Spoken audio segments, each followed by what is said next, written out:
Welcome YouTube. What's up everybody? Sorry it's the morning. The flickering of the light is because the sun is rising. Hopefully I'll get a space, but I really just wanted to actually start with the review of Spain. I did it yesterday, but I felt like I should redo it again with a couple of points. Number one, Mercedes are back.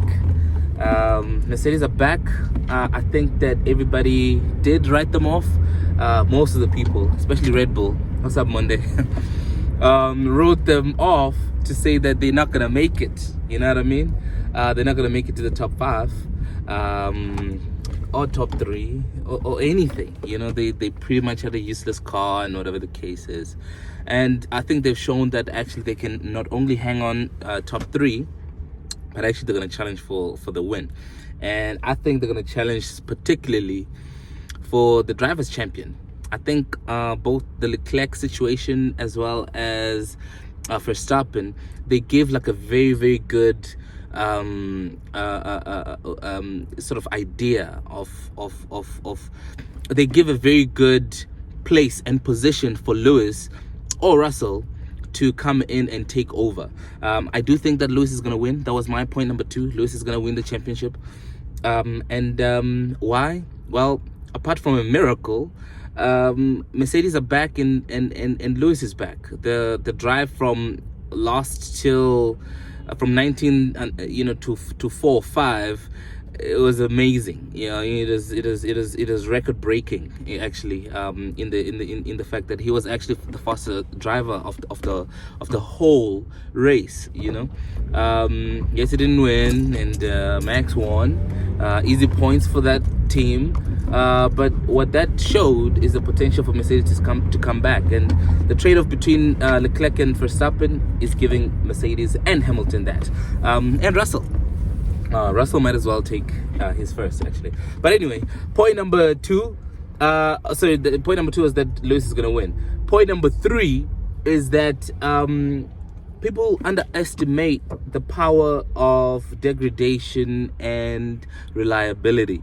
That's going to be the swinger of this particular championship. So I keep hearing people just talk about the drivers and whatever the case is. To be honest, Formula One is decided also by the engines setup, or the engine reliability. They give, I think, the team 7 engines each or something like that, or each engine is supposed to do 7 races. 7 divided by 22, then you'll get how many number of engines.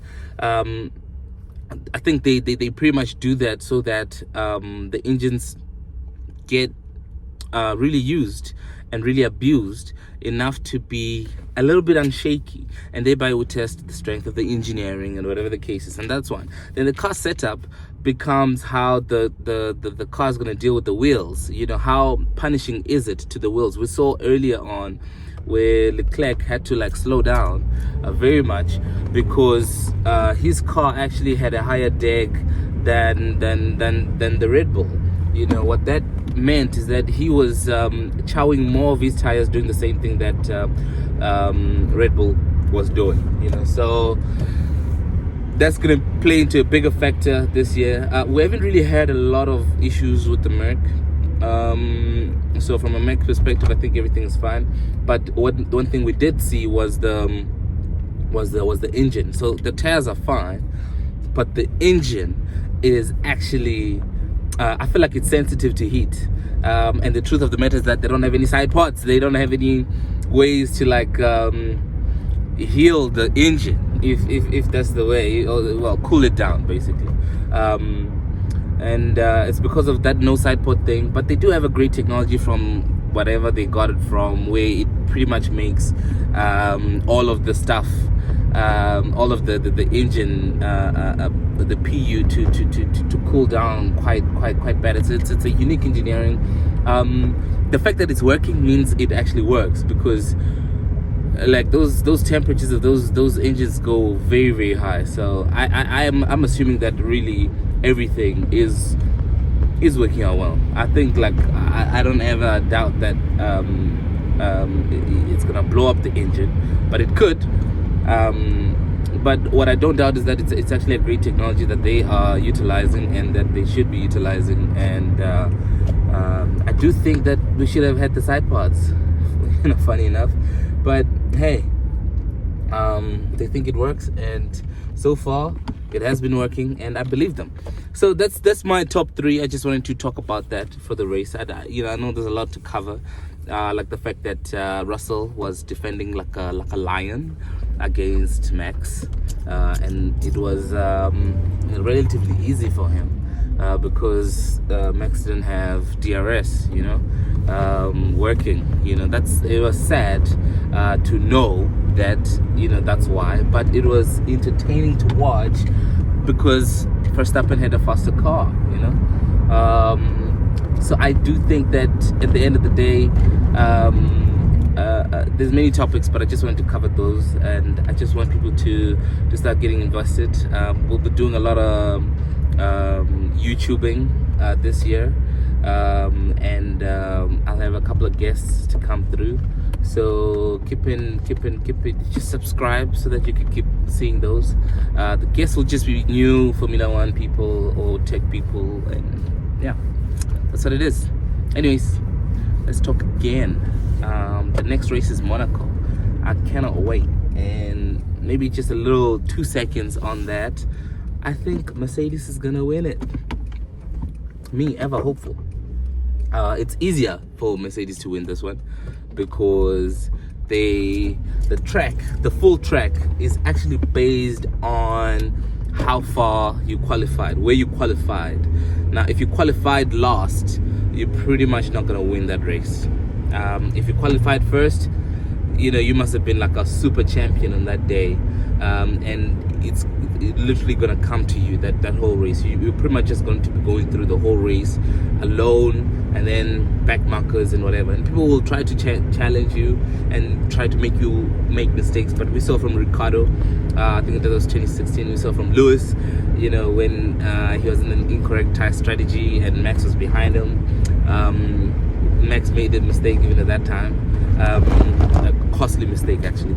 And then we saw it from, who else had a tough Monaco? So there's Ricardo, there's Lewis, there's another third one.